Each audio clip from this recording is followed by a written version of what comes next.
Hi there, I am Dawan. In this video of Lab Science 1, I'm going to be talking about a term called terminal velocity. So, for those of you who have gone skydiving, you must know that if you flatten yourself out in the air, then you move at a lower speed than if you go in a diving position. And when you deploy a parachute, your speed reduces drastically. So, you know why this happens? So, the reason why this happens will be discussed later. But we know that when we're skydiving and when we jump down, we start accelerating due to the Earth's gravity. So if you keep accelerating, you think you would have maybe even gone fast and speed of sound. You've gone really fast, you would have kept on accelerating. So maybe you would think that if you fell from a tall enough height, then you could have even crossed the speed of light. But actually, this is not so. You know why? Because there is something called terminal velocity, which is the highest speed you can get while falling through a fluid, which in this case is air. So now I'm going to talk about a principle which happens when there's a vacuum. So when there's a vacuum, if you drop two objects with equal mass, you drop them, then they'll hit the ground at the same time. Doesn't matter if it's a feather or a brick. They both will hit at the same time if it's a vacuum. Now, if there was air, then that would be a different case. So, try this out next time you go to a swimming pool. Start running in the swimming pool. You'll probably be running really slow. And try try punching or moving in the swimming pool. You'll find out you're much slower than you are normally on the ground.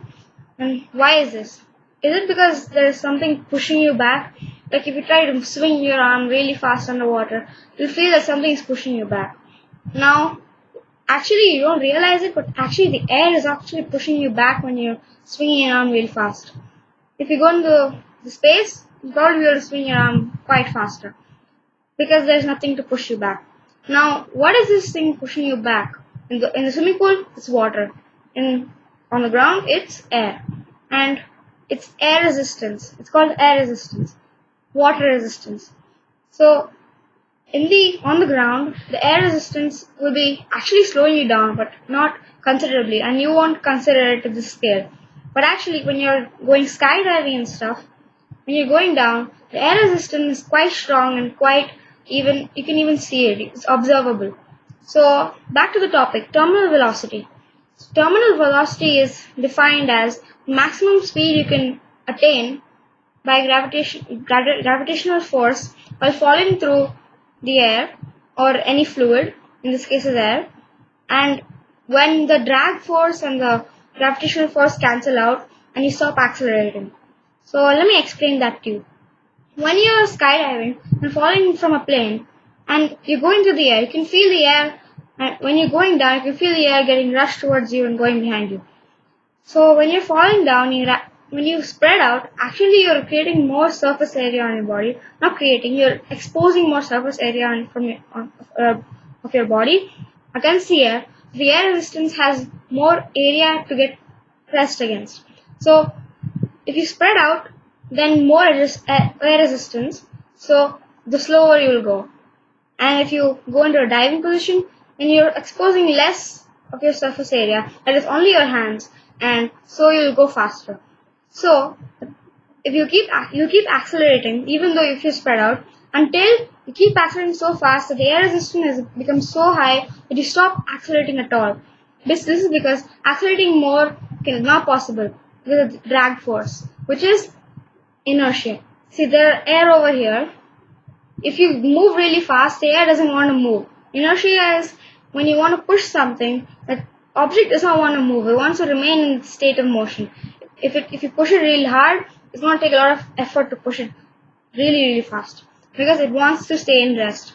And if a moving thing is there and you try to stop it, it'll take more effort. You know why? Because it wants to stay in motion. So the air which you're falling against wants to stay at rest, but you're trying to push it. So it says it'll take a little effort to push it down, which makes you get a little bit pushed up. So you're actually slowing down when you spread out. So that the maximum velocity you can attain is terminal velocity. So you won't keep accelerating. Even in a diving position, there is some point at which you stop accelerating. It'll be faster than spreading out, but still, you can't go at faster speed of sound or faster than speed of light. Nothing can go faster than speed of light, except other waves which go at the same speed of light. So that ends the session. So now I hope you understood the meaning of terminal velocity. It's the highest velocity you can attain falling through a liquid, so that the drag force and the gravitational force cancel out and you stop accelerating. So make sure you explain this to your friends and try to act smart.